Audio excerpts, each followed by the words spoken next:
یہ صحیح طریقہ ہوگا۔ یہ کہتے ہیں کہ اگر دو شخص عشاء کی نماز پڑھ رہے ہیں، امام آگے کھڑا ہو گیا، وہ شخص پیچھے، دوسرا پیچھے کھڑا ہو گیا، امام صاحب نے دوسری پر قاعدہ اولا کیا اور صحیح کیا تھا، لیکن مقتدی یہ سمجھا شاید ایک ہوئی ہے تو اس نے لقمہ دیا، اللہ اکبر، لیکن امام صاحب کھڑے نہ ہوئے تو مقتدی بھی بیٹھ گیا اور پھر وہ نماز کمپلیٹ کر لی، تو کیا مقتدی کی نماز ہوئی یا نہ ہوئی؟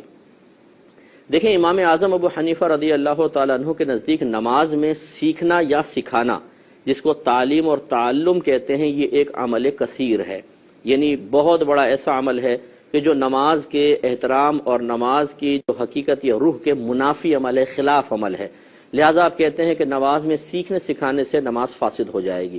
لہٰذا اب اگر کسی نے لقمہ دیا تو حکم شرع یہ ہے کہ جہاں ضرورت ہوتی ہے، سخت ضرورت، جیسے نماز کو قائم رکھنا ہے،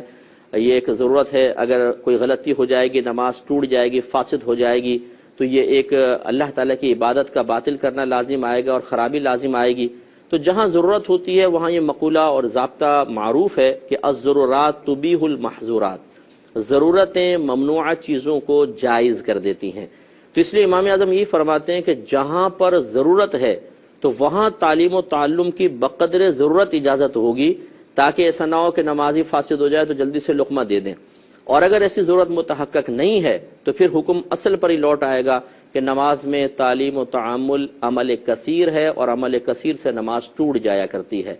اب جب یہ مقتدی نے لقمہ دیا اور وہ لقمے کا محل نہیں تھا، وہ لقمے کی جگہ نہیں تھی، امام صاحب صحیح 2 رکعت کے بعد بیٹھے تھے، مقتدی کو لقمہ نہیں دینا چاہیے تھا، تو اب یہ لقمہ دینا تعلیم و تعلم کے اندر آئے گا۔ یہ تعلیم ہے، گویا کہ امام کو سکھا رہے ہیں۔ اگر امام صاحب لے لیتے تو تعلم بھی ثابت ہو جاتا،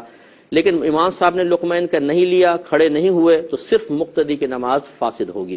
اور جس طرح یہ 2 افراد کے اندر حکم ہے، ایسی کثیر جماعت میں ہے کہ اگر کوئی امام صاحب کو غلط مقام پہ لقمہ دے اور امام صاحب قبول نہ کریں تو صرف لقمے والے کی جائے گی، اور اگر امام صاحب غلط مقام پر لقمہ قبول کر لیں تو امام صاحب کی بھی جائے گی، اور جب امام صاحب کی نماز ٹوٹے گی تو تمام مقتدیوں کی نماز ٹوٹ جائے گی۔ لہٰذا معلوم ہوا کہ امام صاحب کے پیچھے ذی علم لوگوں کو کھڑا ہونا چاہیے، جو لقمہ دینے کی واقعی صلاحیت رکھتے ہوں اور ان کو مسائل بھی معلوم ہوں۔ ہمارے یہاں اس کی کوئی تمیز نہیں ہوتی ہے، جس کا داؤ چل جاتا ہے، یوں کہہ لوں میں اس کو الفاظ میں، کہ وہ سب سے آگے آ کر بیٹھ جاتا ہے، چاہے سب سے زیادہ کم علم وہی کیوں نہ ہو، وہ ہٹنے کے لیے تیار نہیں ہوتا، اور پھر اس قسم کے مسائل پیش آتے ہیں۔ اس لیے ان باتوں کا خیال رکھا جائے۔ یہ بھائی کہتے ہیں کہ